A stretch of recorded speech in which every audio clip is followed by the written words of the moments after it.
They say a man's character is revealed not by how he treats his equals, but by how he responds to the powerless. When hate wears a respectable face, when cruelty hides behind badges and business suits, who stands for those with no voice? The West wasn't won with just guns and gold. Sometimes it took a different kind of courage, one that could turn a single man against an entire town. What you're about to witness happened in a forgotten corner of the frontier. A story they tried to bury, but truth has a way of rising. If this is your first time here, I'm sharing untold stories of black heroes from America's past on the Black Rancher channel. These aren't the tales you learned in school, but they're just as real and twice as important. Hit subscribe now and ring that bell so you never miss these powerful stories that deserve to be told. This story will challenge everything you think you know about the Old West. Stay until the very end to discover how one man's courage changed the course of history for an entire community. Trust me, the final chapter contains a moment so powerful it will leave you speechless. Now, let's begin. Chapter 1 of An Apache Little Girl Knocked at the Black Rancher's Door. Arizona Territory, 1878. Marcus Holloway sat at his cabin table, the lamplight casting long shadows across the room as he meticulously cleaned his Remington revolver. Outside, the autumn rain hammered against the tin roof of his modest home, providing a steady rhythm to his thoughts. At 43, Marcus had earned every line on his face and every grey hair that peppered his close-cropped beard. 15 years after gaining his freedom, he had built something most thought impossible: the Diamondback Ranch, 300 acres of the finest grazing land in the territory, with a small herd of cattle that was steadily growing each season. The rain intensified, drumming harder against the roof. Thunder rolled across the distant mountains, and a flash of lightning briefly illuminated the room through the window. Marcus paused his work, listening. Something wasn't right. Between thunderclaps, he heard it, a faint knocking at his door. Not the confident knock of a neighbor, or the authoritative pounding of the territorial lawmen who occasionally checked on him. This was small, desperate, almost timid. Marcus set down his revolver and reached for the shotgun propped against the wall. 6 years in this territory had taught him caution. Approaching the door, he called out, "Who's there?" No answer came, just another feeble knock. With the shotgun ready in one hand, Marcus unlatched the door with the other and pulled it open just enough to see outside. At first, he saw nothing in the rain-soaked darkness. Then his gaze lowered. A small figure stood on his porch, drenched from head to toe. An Apache girl, no more than 7 or 8 years old, with wide, terrified eyes.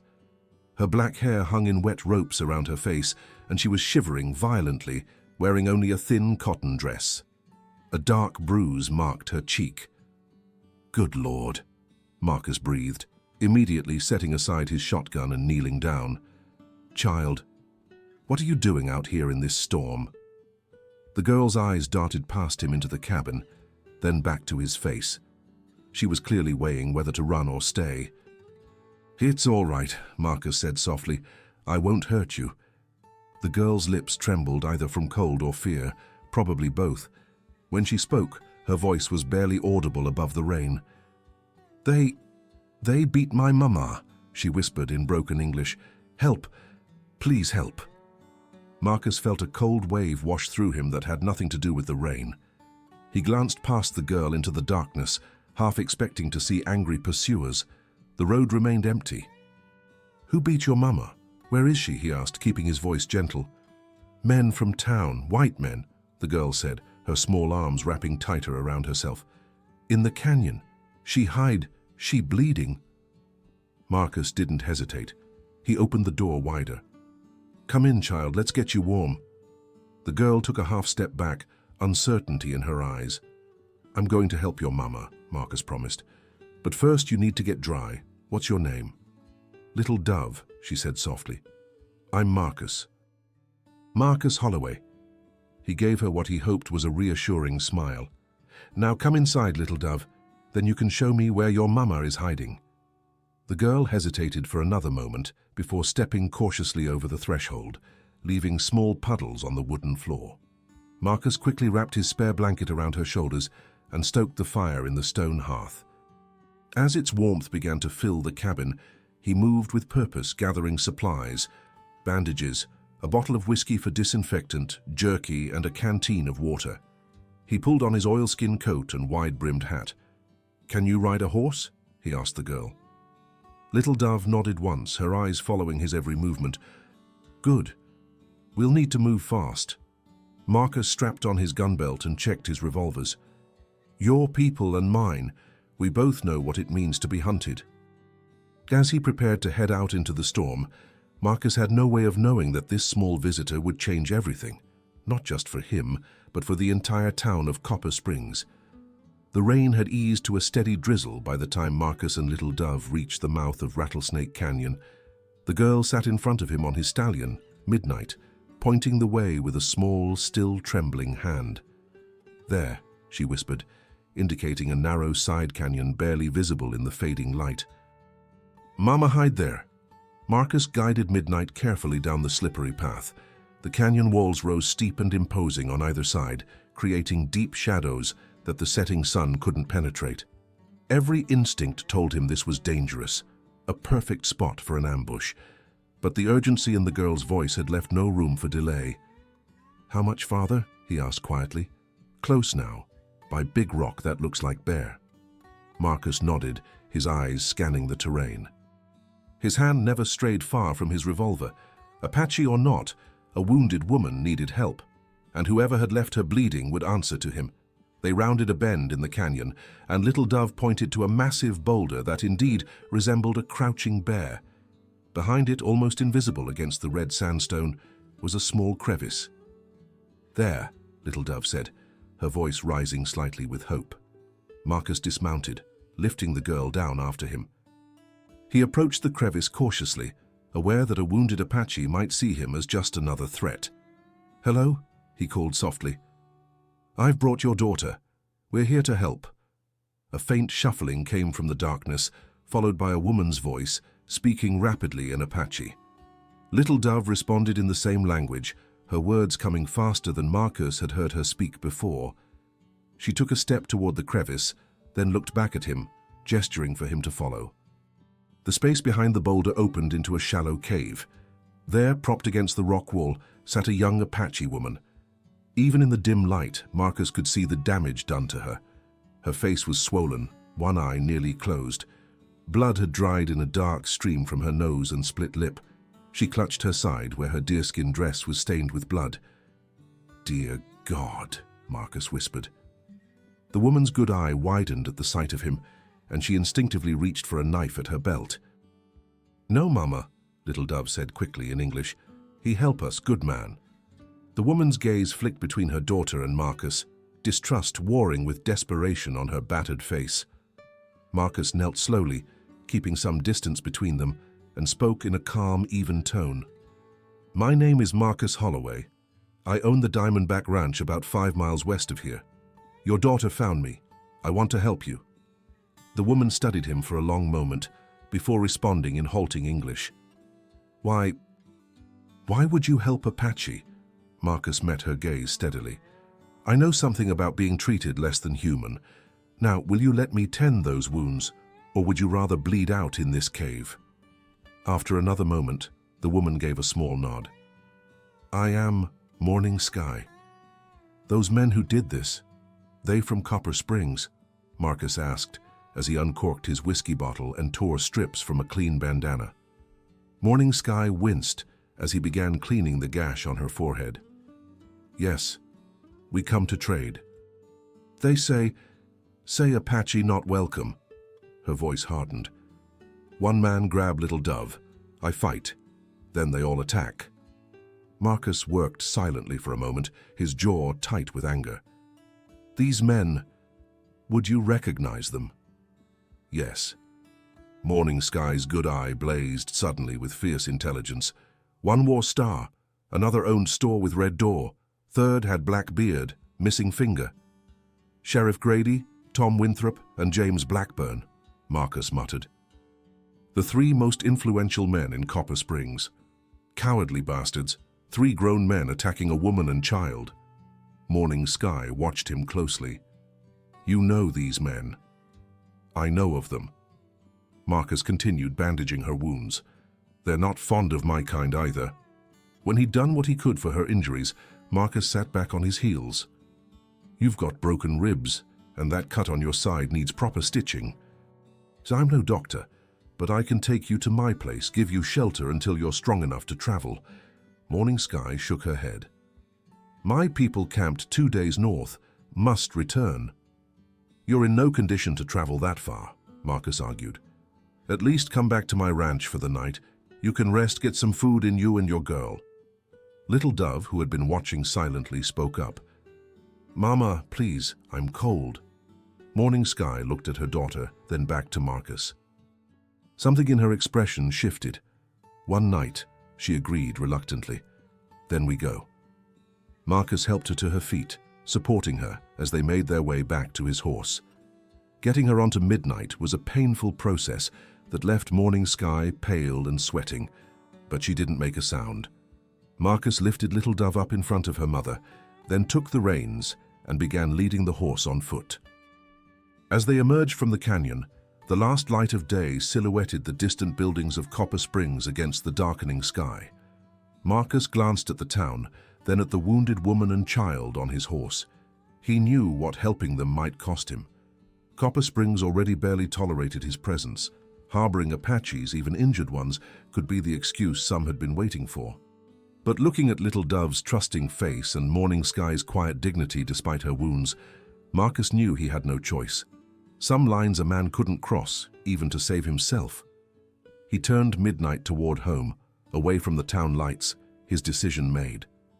What he didn't see was the pair of eyes watching from the ridge above, eyes that belonged to a ranch hand who worked for James Blackburn, a man who would ride straight back to Copper Springs with news that would set the town ablaze with anger. "You're watching the Black Rancher channel, where we uncover the hidden heroes of American history. If you're moved by Marcus Holloway's courage so far, just wait until you see what comes next." Subscribe now and join our community of history lovers who know there's more to our past than what's in the textbooks. Remember, this is just the beginning of Marcus's story. The most powerful moments are still to come, so stay with me. Let's continue with Chapter 3. By the time they reached the Diamondback Ranch, the rain had returned with a vengeance. Marcus helped Morning Sky and Little Dove into his cabin, settled them near the fire, and set about making a simple meal of beans, cornbread, and coffee. The cabin was modest but neat, one large room with a stone fireplace, a small kitchen area, a table with 2 chairs, and a curtained-off sleeping alcove. Bookshelves lined one wall, filled with well-worn volumes. For a bachelor rancher, especially a black one, it was an impressive home. Little Dove sat cross-legged before the fire, the blanket still wrapped around her shoulders, as she watched Marcus with curious eyes. Morning Sky reclined on a bedroll he'd laid out, her face tight with pain, but her gaze alert, missing nothing. "You're home," Morning Sky said as Marcus placed a steaming mug of coffee beside her. "No woman?" Marcus shook his head. "No wife? No family?" "Why?" The directness of Apache speech still caught him off guard. Marcus stirred the beans slowly. "Had a wife once, Sarah. She died of fever our 2nd year here." He kept his eyes on the pot. "No children."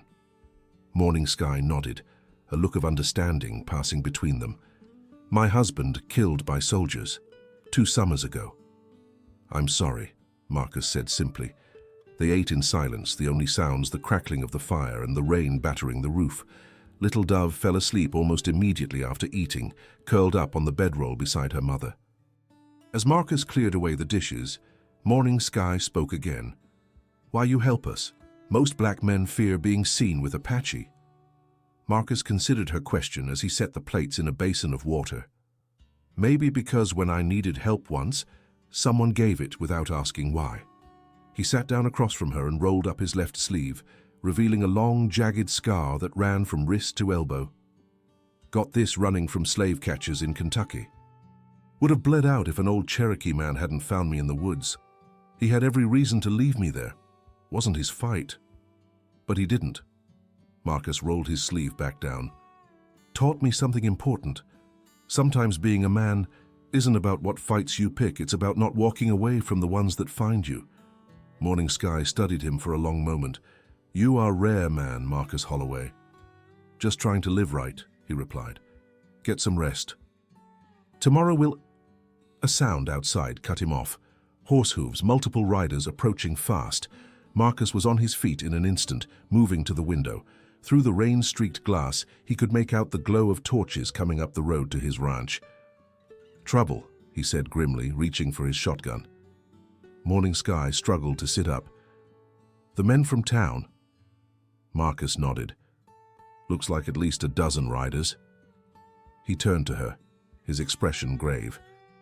Get your daughter and hide in the root cellar. There's a trapdoor under that rug.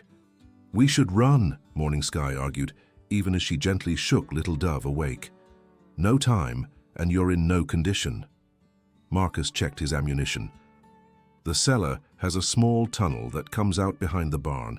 Sarah insisted on it, said every colored family needed an escape route. If things go bad, take it and head east toward the mountains.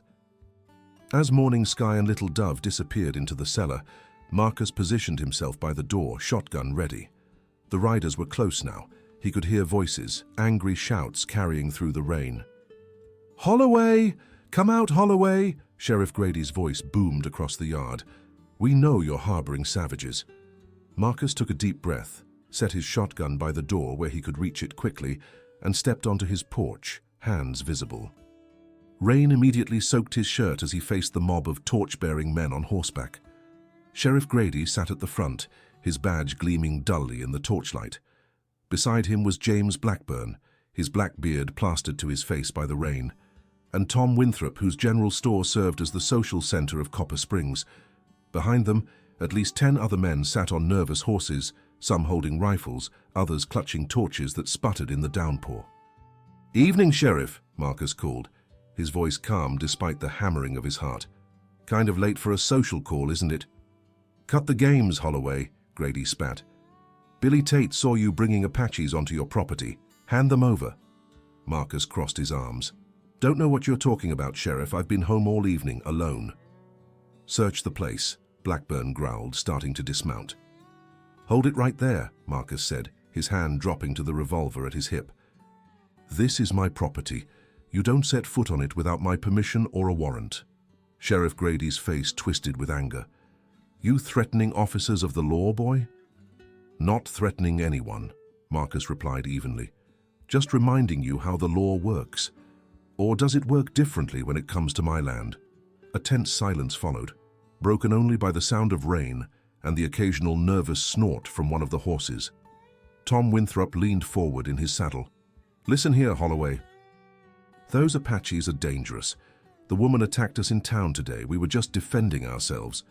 Marcus couldn't help the bitter laugh that escaped him. 3 grown men defending themselves against 1 woman and a little girl. Must have been quite the battle. Murmurs ran through the group of riders. Not all of them seemed comfortable with this characterization. You calling us liars? Blackburn demanded, his hand moving to his gun. I'm saying I was in town this morning, Marcus replied. Saw an Apache woman and child coming peacefully to trade. Saw how folks treated them. So whatever happened after that, I have my doubts about who started it. Sheriff Grady's eyes narrowed. You're making a mistake, Holloway. We've tolerated you and your operation here because you keep to yourself. But if you're choosing Indians over your own community, my own community, Marcus interrupted, a dangerous edge to his voice. Tell me, Sheriff, when was the last time anyone from Copper Springs invited me to a town meeting? When did Winthrop here allow me to shop in his store without following me around like I might steal something? When did any of you treat me like I belong to your community?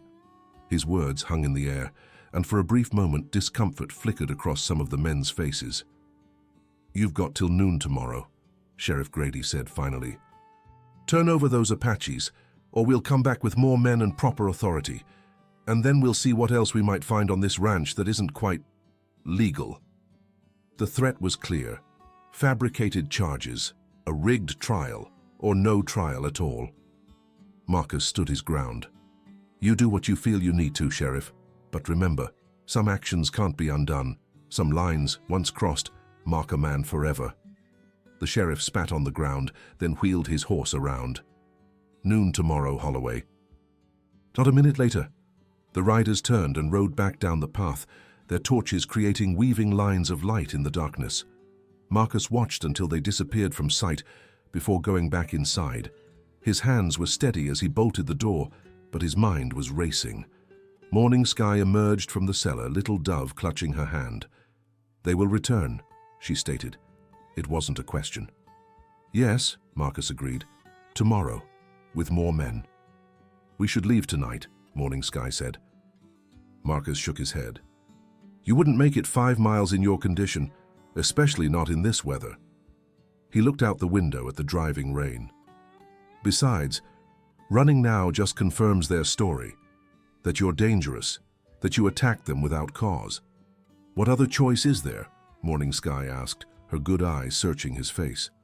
Marcus turned to her, determination hardening his features. "We go to town. Tomorrow morning. Together." "That is madness," she protested. "They will kill us." "Not in front of the whole town they won't," Marcus said. "Not if we make sure everyone hears the truth." "Why would anyone believe Apache woman over white men?" Morning Sky asked bitterly. Marcus smiled grimly. "Because we'll have proof, and because not everyone in Copper Springs has forgotten the difference between right and wrong." As lightning flashed outside, illuminating the cabin for a brief moment, Marcus began to outline his plan, a plan that would either save them or condemn them all. Dawn broke clear and bright over Copper Springs, the previous night's storm leaving puddles in the rutted main street and a crisp freshness to the air. It was Saturday, market day, and the town was already bustling with activity as farmers and ranchers brought their goods to sell. No one paid much attention to the wagon that rolled slowly down the street just after 9 o'clock, not at first. It was only when the driver guided the team to a stop directly in front of the courthouse that heads began to turn. Marcus Holloway sat tall on the wagon seat, dressed in his best clothes, a clean white shirt, black vest, and his one good pair of trousers. Beside him sat Morning Sky, her injuries plainly visible, but her back straight and proud. Little Dove sat between them, her small hand clutching Marcus's sleeve. A hush fell over the street as people recognized who had arrived. Whispers quickly spread, and within minutes, a crowd began to gather at a cautious distance. Marcus scanned the faces watching them, some curious, some hostile, some merely confused. He spotted Sheriff Grady emerging from his office across the street, his hand resting on his holstered pistol.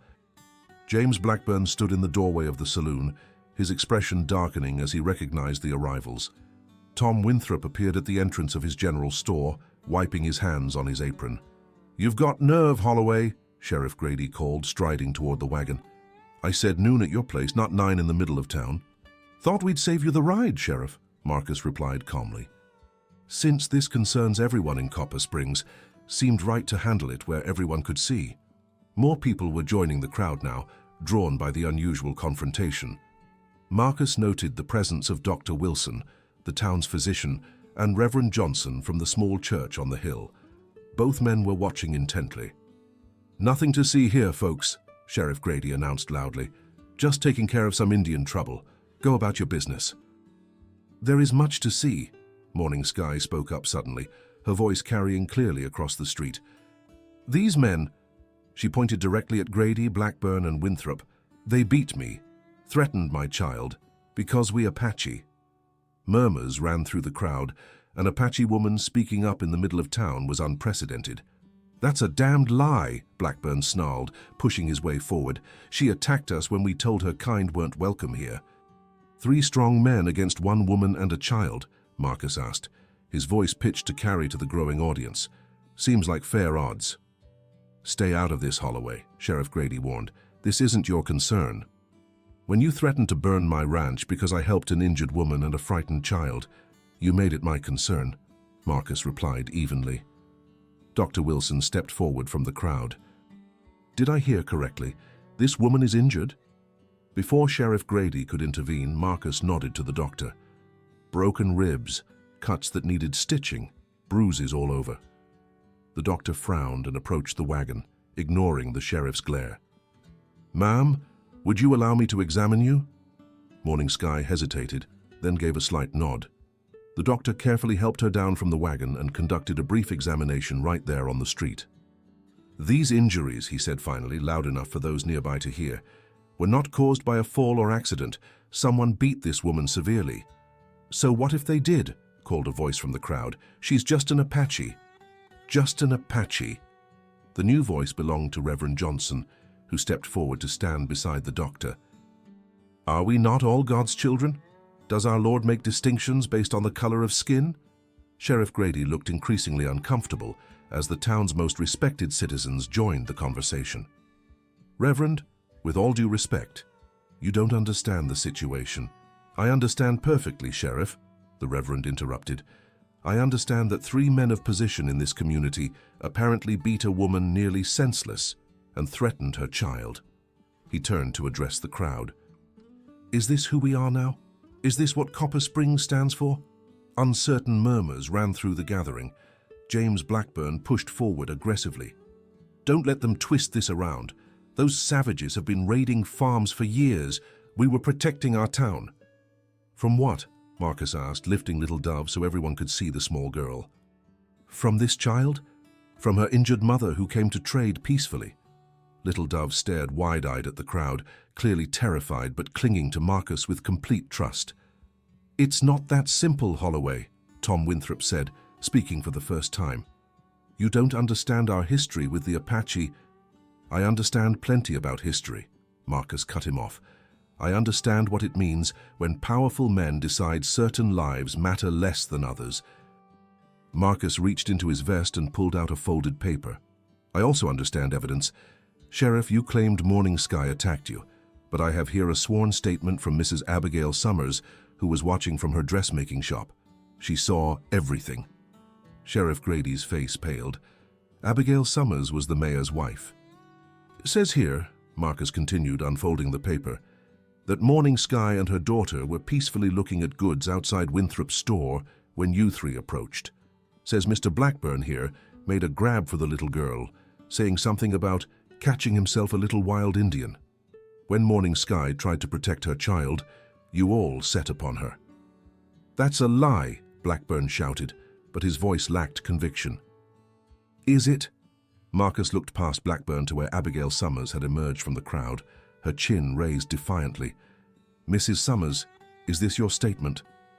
"It is," she said firmly, "and I'd swear to it in any court. What those men did was shameful, absolutely shameful." The crowd's mood was shifting palpably. What had started as hostility toward the outsiders was transforming into uncomfortable self-reflection. Sheriff Grady, sensing the changing tide, tried a different approach. "Look, maybe things got out of hand yesterday, but that doesn't change the fact that harboring Apaches is dangerous. Holloway's putting us all at risk." "The only danger I see," came a new voice, "is what happens when we let fear make us forget our humanity." All heads turned to see Judge Samuel Taylor, the circuit judge who happened to be in town for his monthly court session. The elderly judge walked slowly toward the wagon, leaning on his cane. "Sheriff Grady," the judge said, his voice carrying the weight of authority. "Based on what I'm hearing and seeing, I believe you and your friends owe this woman an apology at the very least, and possibly face charges of assault." "Your Honor, you can't possibly," Sheriff Grady began. "I can and I will," Judge Taylor interrupted. "The law applies to everyone, Sheriff, even you, especially you, as its representative." A heavy silence fell over the gathering. It was Tom Winthrop who broke first. I never touched her," he said, his voice strained, "but I didn't stop it either. I should have." He looked at Morning Sky. "I'm sorry, ma'am. Truly sorry." Sheriff Grady looked at Winthrop in disbelief. "Tom, what the hell are you doing?" "Choosing what kind of man I want to be," Winthrop replied quietly. One by one, other townspeople began to step forward, expressing their disgust at what had happened. Not everyone joined in. Several men slipped away, clearly still holding to their prejudices, but enough remained to make it clear where the majority stood. James Blackburn, seeing his support evaporating, backed away with a curse. "You'll regret this," he snarled at Marcus. "All of you will." He stormed off toward the saloon. Sheriff Grady stood his ground a moment longer, his face a mixture of anger and disbelief. Finally, he unhooked his badge from his shirt and threw it in the dust. "If this town would choose an Apache and a black man over its own law enforcement," he said bitterly, "then it deserves whatever happens next." He turned and walked away, leaving the badge where it had fallen. As the crowd began to disperse, Dr. Wilson approached Marcus. "I'd like to properly treat this lady's injuries, if she'll allow it. And my church is open to you, for as long as you need shelter," added Reverend Johnson. Marcus looked to Morning Sky, who seemed stunned by this turn of events. "What do you say?" he asked her. "Will you accept their help?" After a long moment, Morning Sky nodded. "Yes," she said softly. "I accept." As they helped Morning Sky toward the doctor's office, with Little Dove still clinging to Marcus's hand, the little girl looked up at him with wide eyes. "Why they help now?" she asked, her voice barely above a whisper. "Why not before?" Marcus considered her question carefully. "Sometimes, Little Dove, people need to be reminded of who they really are. Sometimes they just need one person to stand up first." 1 year later, the autumn fair of Copper Springs had drawn its largest crowd ever. Farmers and ranchers from miles around had come to trade, compete, and celebrate the harvest. Among them, moving easily through the fairgrounds, was Marcus Holloway. "Mr. Holloway," called Sarah Johnson, the Reverend's daughter, waving from her family's apple cider stand. "Mom wants to know if you're entering your peach preserves in the contest this year." Marcus tipped his hat to her. "Wouldn't miss it, Miss Sarah. Morning Sky's recipe is unbeatable." Much had changed in Copper Springs over the past year. After the confrontation in the town square, Judge Taylor had overseen a complete restructuring of the town's leadership. James Blackburn had left town rather than face charges. Tom Winthrop, having shown remorse, remained and had worked hard to make amends, opening his store to all customers regardless of race or background. The town had elected a new sheriff, a former Union soldier named Michael Hayes, who enforced the law equally for everyone. And most surprisingly, they'd elected Marcus to the town council, the first black man to hold such a position in the territory. But the biggest change had come to the Diamondback Ranch itself. Marcus made his way to a large booth near the center of the fairgrounds, where Morning Sky and Little Dove were selling handcrafted items, beautiful blankets, beaded jewelry, and leather goods. A steady stream of customers, both white and native, browsed their wares. "How's business?" Marcus asked, smiling as Little Dove ran to hug him. "Very good," Morning Sky replied, her English much improved over the past year. "Sold almost everything we brought." Morning Sky had fully recovered from her injuries, though a small scar remained above her right eye. After spending a few weeks at the church, she had returned to her people, only to come back to Copper Springs 2 months later with a proposal. The Apache band she belonged to had struggled with drought in their traditional territories. She had suggested a partnership. Marcus had land with good water, but needed more hands to work it. They had skills and knowledge of the land, but needed a safe place to settle. The partnership had flourished beyond anyone's expectations. A small Apache settlement had grown on the eastern edge of the Diamondback Ranch. They raised horses, tended crops, and created crafts to sell in town.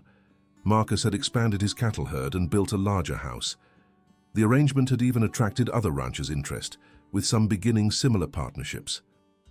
Not everyone had accepted the changes, of course. There were still those who crossed the street when they saw Marcus or Morning Sky coming. Still those who muttered about savages and uppity Negroes, but they were increasingly in the minority. "Marcus," Little Dove tugged at his sleeve. At 9 years old, she had become a bridge between cultures, attending the town school while still learning her people's traditions. "Come see the horses. They're starting the races soon." "You go ahead," Morning Sky told them both. "I'll watch the booth." As Marcus walked with Little Dove toward the horse races, they passed the monument the town had erected earlier that year, a simple stone marker dedicated to peace and understanding between all peoples. It wasn't much, but it represented something profound. "Mr. Holloway," Sheriff Hayes approached, shaking Marcus's hand warmly. "Just the man I wanted to see. The territorial governor is considering our proposal for an official trading post here. Wants to meet with you and the Apache representatives next month." "That's excellent news, Sheriff," Marcus replied.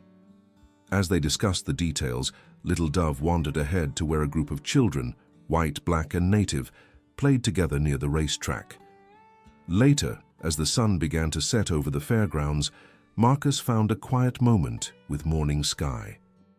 They stood side by side, watching Little Dove excitedly showing other children a small wooden horse she had carved herself. "She is happy here," Morning Sky observed, a gentle smile softening her usually serious features. "Never thought I see my daughter play with white children with no fear." Marcus nodded. "Things change, sometimes faster than we expect." "Because of you," Morning Sky said, turning to face him directly.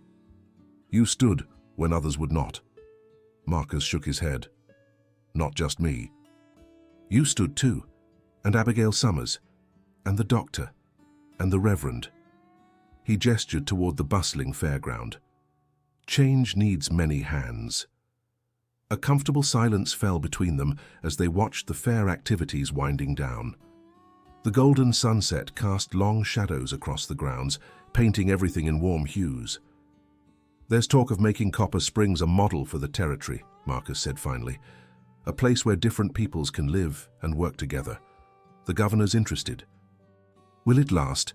Morning Sky asked, the question carrying the weight of her people's long history of broken promises. "I can't promise forever," Marcus replied honestly, "but I can promise today and tomorrow, and we can build the day after that together." As twilight deepened, bonfires were lit around the fairgrounds. Musicians gathered, a fiddler from town, an Apache drummer, and a black guitarist from a neighboring settlement.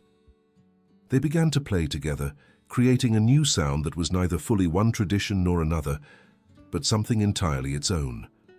People gravitated toward the music, forming a loose circle. Little Dove ran up to them, breathless with excitement. "Dance, Marcus," she urged, tugging at his hand. "Mama too." Morning Sky shook her head, a small smile playing at her lips. "I do not dance white dances." "Then teach us yours," suggested Sarah Johnson, who had joined them, "and we'll teach you ours." For a moment, Morning Sky hesitated. Then, with a decisive nod, she stepped into the circle and began to demonstrate a traditional Apache movement. Soon, others joined in, townspeople and Apache alike, awkwardly at first, then with increasing confidence, each learning from the other. Marcus stood back, watching as Little Dove darted between dancers, her laughter carrying over the music. Just a year ago, she had appeared on his doorstep, terrified and soaking wet. Now she moved through the crowd of Copper Springs with the easy confidence of a child who knew she belonged. Reverend Johnson appeared at Marcus's side. "Quite a sight, isn't it?" the older man remarked, nodding toward the impromptu celebration. "Never thought I'd live to see something like this." "Nor I," Marcus agreed. "You know," the Reverend said thoughtfully, "they're calling you a hero in these parts now." Marcus shook his head. "I'm no hero, Reverend. Just a man who couldn't turn away when a child knocked on his door." "Perhaps that's what heroism really is," the Reverend replied. "Not grand gestures, but simple human decency when it's needed most." He clapped Marcus on the shoulder. "You changed this town, son." "The town changed itself," Marcus corrected. "It just needed a reminder of what it could be." As the stars emerged in the darkening sky, Marcus finally joined the dancers, taking Morning Sky's outstretched hand. Around them, the people of Copper Springs, people who a year ago would never have imagined such a scene, continued their celebration, the music binding them together under the vast Arizona sky. From a small, desperate knock on a door during a storm, something remarkable had grown. Not just tolerance, but true community.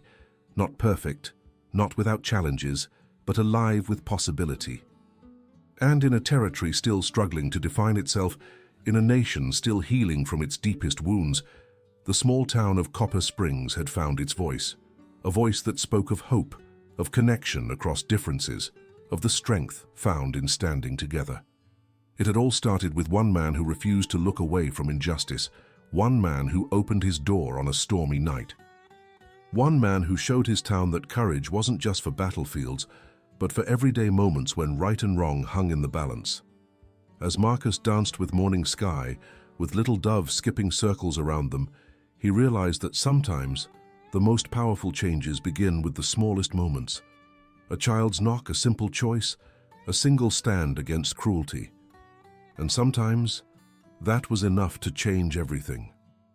You've just witnessed the power of untold history, stories that shaped America, but rarely make it into our textbooks. This is what we do here at the Black Rancher channel. We uncover the heroes who stood at critical moments and chose courage over comfort, humanity over hatred. If this story moved you, imagine how many more like it are waiting to be told. Hit that subscribe button right now and join our community of truth seekers. Share this video with someone who needs to hear it, because these stories deserve to be known. Thank you for staying until the end and being part of this journey. Remember, history isn't just what happened in the past. It's also what we choose to remember, to honor and to learn from today. Until next time, this is the Black Rancher, where forgotten history finds its voice.